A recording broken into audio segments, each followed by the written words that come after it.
Hello guys, welcome back to my YouTube channel. Lockdown పెడతారో లేదో తెలియదు, కానీ ఆ లాక్డౌన్ భయంతో నాకు ట్రాక్ వెళ్ళిపోవాలి, అన్ని రైడ్స్ చేసేయాలి అని ఉంది. ఇప్పుడైతే నేను చికెన్ సర్కిట్కి వెళ్ళిపోతున్నాను, ఒక రేస్ కార్ట్ డ్రైవ్ చేయడానికి. ఫాస్టెస్ట్ రేస్ కార్ట్ అనమాట అక్కడ ఉన్న దానిలో. సో అది ఇప్పుడు డ్రైవ్ చేసేద్దాం వెళ్ళి. ఇప్పుడు నేను తీసే బైక్ కూడా చాలా అంటే చాలా స్పెషల్ మెషిన్. అది నాకు కూడా చాలా ఇష్టం. ఎప్పుడు ఏ వ్లాగ్స్లో రైడ్ చేస్తూ ఎవరు చూడలేదు. అండ్ ఇది పక్కన పెడితే చాలామంది నన్ను కమెంట్స్లో కానీ మెసేజెస్లో కానీ అడుగుతున్నారు, ఇంతలా తిరుగుతావు కదా, ఫేస్కి ఏం యూస్ చేస్తావు, ఎలా మెయింటైన్ చేస్తావు అని. నేను సిన్స్ పాస్ట్ ఫ్యూ వీక్స్ ఉస్త్రా వాళ్ళది ఫేస్ స్క్రబ్ ఇంకా డీటాన్ క్రీమ్ యూస్ చేస్తున్నాను. నాకు వీటిలో నచ్చేది ఏంటంటే ఇది సల్ఫేట్ ఫ్రీ అండ్ అలానే యానిమల్స్ పైన టెస్ట్ చేయరు. స్కిన్ టోన్ ఏదైనా కానివ్వండి, అంటే డార్క్ ఉన్నా లైట్ ఉన్నా సరే, ట్యానింగ్ ఏం చేస్తుందంటే మన స్కిన్ని హార్మ్ చేస్తుంది. సో దానికోసం మనం ఇవి వాడాలి. ఇదేంటంటే ట్యాన్ రిమూవ్ చేస్తుంది, అలానే డార్క్ స్పాట్స్ రాకుండా లేదంటే ఆ స్కిన్ హెల్తీగా ఉండేలా చూసుకుంటుంది అనమాట. అండ్ దీనిలో రెండు ఉన్నాయి, ఒకటి ఫేస్ స్క్రబ్, ఇంకొకటేమో డీటాన్ క్రీమ్. వీటిని వాడడం కూడా చాలా సింపుల్. ఫేస్ స్క్రబ్ ఏంటంటే తీసుకుని ఒక 2-3 మినిట్స్ యాంటీ క్లాక్ వైజ్ డైరెక్షన్లో మసాజ్ చేసుకుని క్లీన్ చేసుకోవాలి. అండ్ డీటాన్ క్రీమ్ ఏంటంటే ఫేస్కి ఇంకా నెక్కి పెట్టుకుని కొంచెం సేపు ఉంచుకోవాలి. ఓవర్ నైట్ కూడా ఉంచుకోవచ్చు యాక్చువల్లీ. ఉస్త్రా డీటాన్ ఫేస్ స్క్రబ్లో వాల్నట్ గ్రాన్యూల్స్ ఉన్నాయి. అదేంటంటే సన్ ట్యానింగ్ వల్ల వచ్చే ఎఫెక్ట్స్ని రిమూవ్ చేస్తాయి. అండ్ ఉస్త్రా డీటాన్ క్రీమ్లో స్కిన్ని రిపేర్ చేయడానికి, ఏజింగ్ ఎఫెక్ట్స్ నుంచి ఇంకా వ్రింకిల్స్ నుంచి కాపాడతాయి అన్నమాట. ఇవి మనకి అమెజాన్ ఇంకా ఫ్లిప్కార్ట్లో కూడా దొరుకుతున్నాయి. కానీ ఉస్త్రా వెబ్సైట్లో, అఫీషియల్ వెబ్సైట్లో తీసుకుంటే నా కూపన్ కోడ్ యూజ్ చేస్తే 20% ఆఫ్ వస్తుంది. ఆ కూపన్ కోడ్ ఏంటంటే Sandeep20. అది నేను డిస్క్రిప్షన్లో అన్ని లింక్స్ కూడా మెన్షన్ చేస్తాను. అండ్ ఆల్సో గైస్, నేను మెన్షన్ చేయడం మర్చిపోయాను, ఈ రెండు చాలా హై క్వాలిటీ ప్రోడక్ట్స్. అలానే రెండిట్లో వైటమిన్ B3 కూడా ఉంది. సో ఇప్పుడు లేట్ చేయకుండా తొందరగా మీకు ఆ స్పెషల్ బైక్ ఏంటో చూపించేస్తాను. తొందరగా వెళ్ళి రేస్ కార్ట్ ఎక్కేసి ల్యాబ్స్ వేసేద్దాం పదండి. నిన్నే మనం 10 అని తీసాము. ఒక వీకెండ్ కాదు కదా, ఒక సూపర్ బైక్ రైడ్ వేసాము. సో ఈరోజు 10 వద్దు, టైగర్ తీద్దామంటే అందరికీ అలవాటు కూడా అయిపోయింది. టైగర్ 300 చూస్తారు, ఇది చూస్తారేమో. బట్ ఇప్పుడు ఈ క్యూటీని వాష్ కూడా చేసుకున్నాను బయటకు తీద్దామని. చాలామంది అడిగారు. ఈ బైక్ గురించి స్పెషల్ స్టోరీ కూడా ఉంది, అంతా చెప్తాను. ఇది నా హోండా నేవీ. 2017 నుంచి నా దగ్గర ఈ బైక్ ఉంది. అసలు ఎవరో ఎక్స్పెక్ట్ చేస్తుండ్రు నేను నేవీ పైన వ్లాగ్ చేస్తాను అని. బట్ యాక్చువల్లీ నేను నేవీతో రైడ్సే చేద్దాం అనుకున్నాను. ఎప్పుడు ప్రీమియం బైక్స్ నడుపుతూనే ఉంటాము, రేస్ మెషిన్స్ నడుపుతాము. నా దగ్గర ఇది కూడా ఉంది. నేను నా రీసెంట్ వ్లాగ్స్లో కూడా చూపించాను నా బైక్ కలెక్షన్లో ఇదొకటి. అండ్ ఇది నా ఫేవరెట్ బైక్ అని. బైకో స్కూటీయో ఏదంటే అది. ఇదంటే నాకు చాలా అంటే చాలా చాలా ఇష్టము. ఎందుకంటే నా రేసింగ్ కెరీర్ స్టార్ట్ చేసిన తర్వాత నాకు వచ్చిన ఫస్ట్ మెషిన్ అనమాట. అంటే రేసింగ్ నుంచి వచ్చిన ఒక చిన్న గిఫ్ట్ నాకు ఇది. హోండా రేసింగ్ వాళ్ళు నాకు ఇది ఇచ్చారు. 2017లో నేను ఫస్ట్ విన్ అయిన నేషనల్ ఛాంపియన్షిప్కి. అందుకని ఇది నాకు చాలా ఫేవరెట్. అసలు చాలా జాగ్రత్తగా చూసుకుంటాను. అస్సలు తిను, ఎప్పుడో ఒకసారి అలా తీసి చిన్న రైడ్ వేసి పెట్టేస్తూ ఉంటాను. ఇది క్యూటీ, అసలు ఎక్కడంటే అక్కడ దూరిపోవచ్చు. హీటింగ్ ప్రాబ్లం ఉండదు, మైలేజ్ ప్రాబ్లం ఉండదు, ఓవర్ పవర్ కాదు. అసలు దీంతో ఆట ఆడేసుకోవచ్చు అసలు మన ట్రాఫిక్లో. ఇది చాలా లైట్ మెషిన్. దీని వెయిట్ కూడా 104 కిలోస్. అండ్ దీని మైలేజ్ గురించి చెప్పాలంటే ఎంత ఫ్రెండ్లీ మోటార్ సైకిల్ అంటే. ఇప్పుడు దీన్ని ఫుల్ ట్యాంక్ చేయిద్దాము అన్న. ఫుల్ ట్యాంక్ కొట్టు, ఎంత పడితే అంత కొట్టే అన్న ఫుల్గా. ఇప్పుడేంటి పవర్ పెట్రోల్ ఇది 350 రూపీస్ అంటే దీని ఫుల్ ట్యాంక్ క్రేజీగా. ఆహా, ఎన్ని కిలోమీటర్లు వెళ్ళొచ్చో దీంతో. అసలు దీని మైలేజ్ కనీసం ఒక 40-50 ఇస్తుందేమో. దీంతో నెలంతా తిరిగేయచ్చు అనమాట. దీంతో ఎక్కడైనా రైడ్ కూడా ప్లాన్ చేద్దాం తొందరలో మనం. మరీ హిమాలయాస్ అలా అని కాదు, ఏదైనా ఒక షార్ట్ రైడో ఒక చిన్న లాంగ్ డ్రైవో వేద్దాము. అండ్ కొంతమందికి దీని గురించి డౌట్ కూడా ఉంటుంది, దీని గేర్స్ ఉంటాయా అని. దీనికి గేర్స్ ఉండవు. ఇది యాక్టివాది 110cc ఇంజిన్, కానీ బాడీ ఒక్కటే చేంజ్ ఉంటుంది. దీని టాప్ స్పీడ్ అయితే నేను 85 ఎంత వెళ్ళాను అనుకుంటాను. ఈ బైక్ వచ్చిన ఫస్ట్ డేనో సెకండ్ డేనో ఎంత వెళ్తుందో చూద్దామని చూసాను. 85 ఎంత వెళ్తుంది.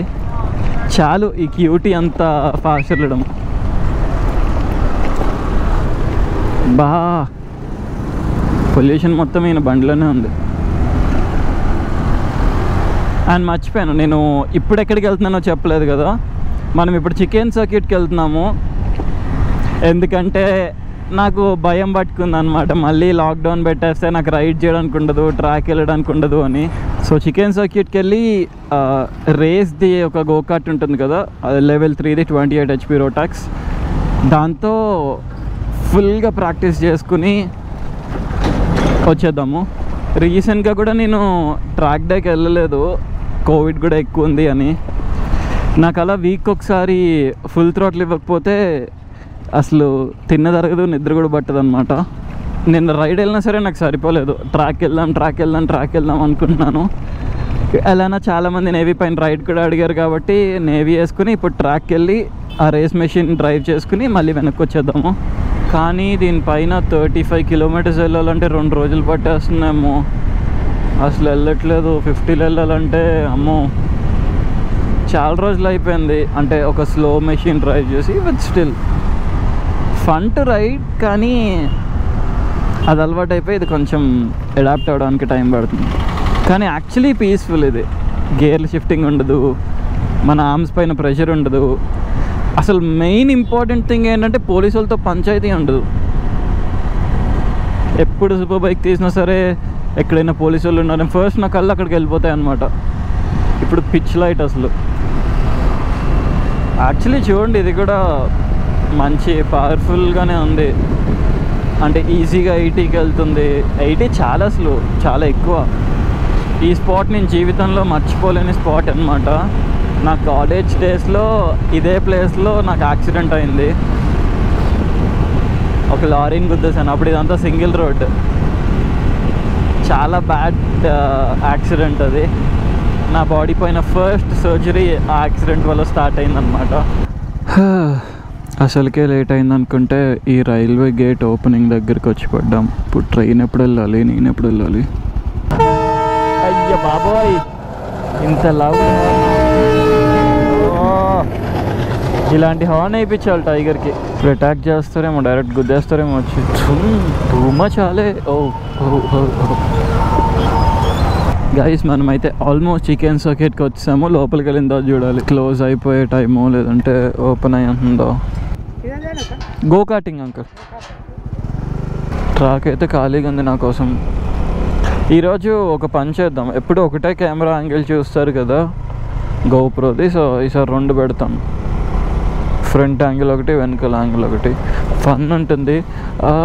ఫుల్ రైడ్ చేద్దామా, హాఫ్ రైడ్ చేద్దామో అక్కడికి వెళ్ళి డిసైడ్ చేసుకుంటాను. అంటే ఫుల్ అంటే ట్రాక్లో 2 డిఫరెంట్ పాత్స్ ఉంటాయి. ఫుల్ ట్రాక్ వచ్చేసి 1.2 kilometers, హాఫ్ ట్రాక్ కొంచెం తక్కువ ఉంటుంది. మధ్యలో డైవర్ట్ అయిపోయి వచ్చేస్తాం.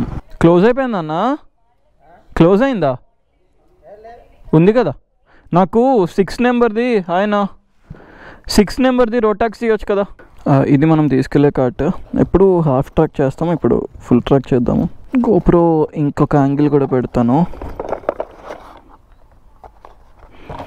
అయ్యో ఇంకోటి తెచ్చాను. దీనిలో మెమరీ కార్డ్ ఉందా? ఎస్. బ్యాటరీ పడిపోకుండా ఇది.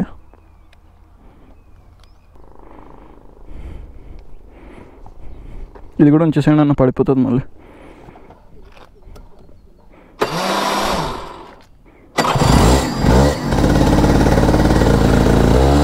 క్లైమేట్ కూడా చల్లగా ఉంది కదా, సో కొంచెం టైం పడుతుంది టైర్ వార్మ్ చేసుకోవడానికి. ల్యాబ్ బై ల్యాబ్ పుష్ చేద్దాం. ఈ పవర్ని కంట్రోల్ చేయడం అసలు చుక్కలే.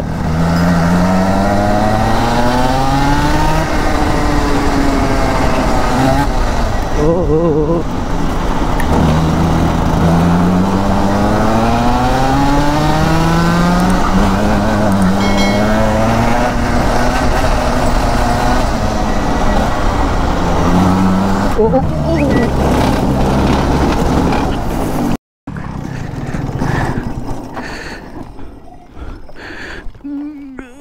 Sorry babes.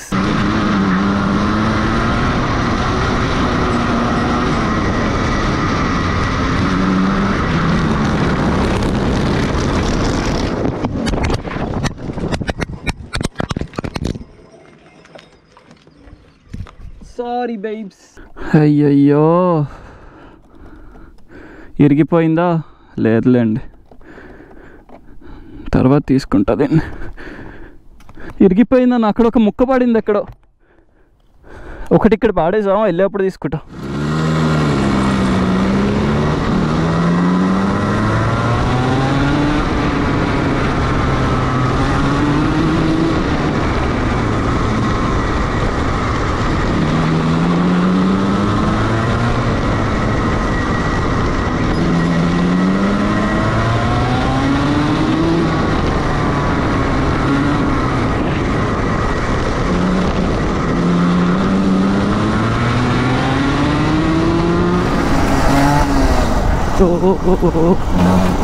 ఈ పవర్ని కంట్రోల్ చేయడం చాలా అంటే చాలా కష్టం అసలు ఇంత ఎర్లీ బ్రేకింగ్ నేను చెయ్యను, బట్ చేయాల్సి వస్తుంది.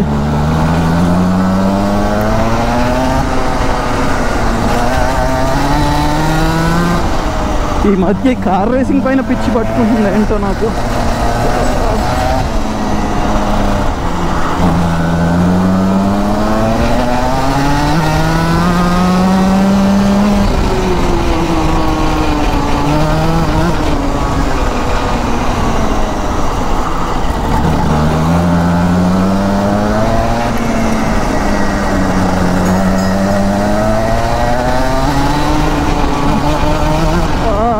ఫుల్ పెయిన్ వస్తున్నాయి.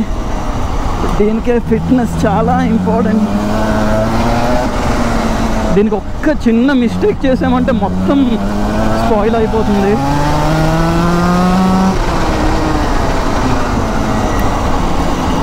ఎందుకంటే తిరగబడిపోయిందంటే తిరగబడ్డామన్నా, టర్న్ అయిపోయిందంటే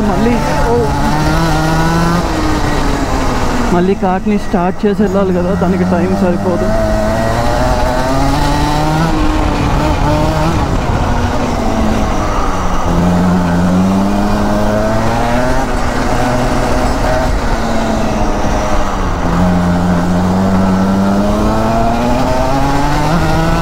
బేసిక్గా కార్నర్ స్పీడ్ ఇంపార్టెంట్ అన్నమాట. Throttle point, exit points, breaking point, ప్రతి ఫ్రాక్షన్ కట్ చేస్తూ ఉండాలి. ఎక్కడ టైం లూజ్ చేసుకోకూడదు.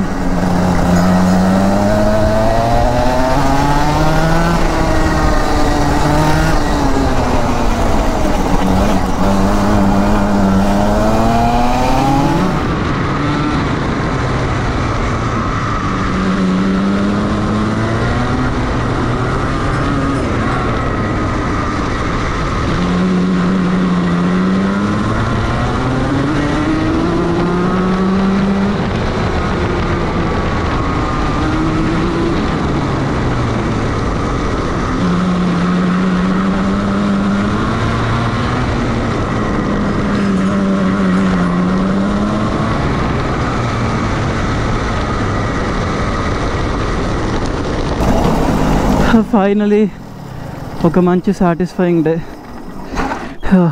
ఫస్ట్ ల్యాప్లోనే కొంచెం పుష్ చేశాను. నేను టైర్ వార్మ్ చేసుకోవాలి అనుకుంటూనే అన్నాను, బట్ ఎక్కేసి ఆ థ్రాటిల్ రెస్పాన్స్ చూడగానే టెంప్ట్ అయిపోయి వెళ్ళిపోయాను. వచ్చి టైర్స్ వార్మ్ అవ్వలేదు, ఇక్కడ స్లైడ్ అయ్యి వెళ్ళి టైర్స్ని కుదేసుకున్నాను. నా ఫ్రంట్ ఉన్న గోప్రోకి ఈ పైన ప్రొటెక్షన్ ఉంది కదా, ఇది ఊడిపోయింది సడన్గా. ఇంకొక పీస్ ఎక్కడో పడిపోయింది, కనిపించలేదు. మేబీ నేనే మళ్ళీ సెకండ్ ల్యాప్ వచ్చినప్పుడు ఎక్కిచ్చేసినట్టున్నాను. థ్యాంక్ఫుల్లీ ఏం అవ్వలేదు, చిన్న చిన్న స్క్రాచెస్ పడ్డాయి. ఈ స్క్రీన్ ఏం కాలేదు, అన్నీ బాగానే పనిచేస్తున్నాయి అనుకుంటాను. కానీ దీనిలో ఎలా రికార్డ్ అయిందో నాకు తెలియదు మరి, ఎందుకంటే చాలా షేక్ అవుతూ ఉండే, ఫుల్ షేక్ అవుతుంది. పర్లేదు, బాగానే ఉంది. మన వ్లాగ్ అయితే బాగుంటుంది. ఎప్పుడు ఒకటే కెమెరా ఏం చూస్తారు, అందుకే.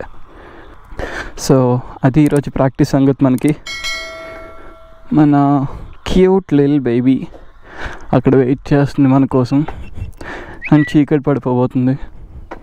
సో తొందరగా అన్నీ ప్యాకప్ చేసుకుని వెళ్ళిపోదాము. 6:45 అయిపోయింది. ఈ క్లైమేట్లో యాక్చువల్లీ ప్రాక్టీస్ చేసుకోవడం బాగుంది, ప్రశాంతంగా, ఎక్కువ టైర్డ్ అయిపోకుండా. So I hope you guys really enjoyed the video. Thanks for watching. Don't forget to like, share and subscribe my YouTube channel. Thank you.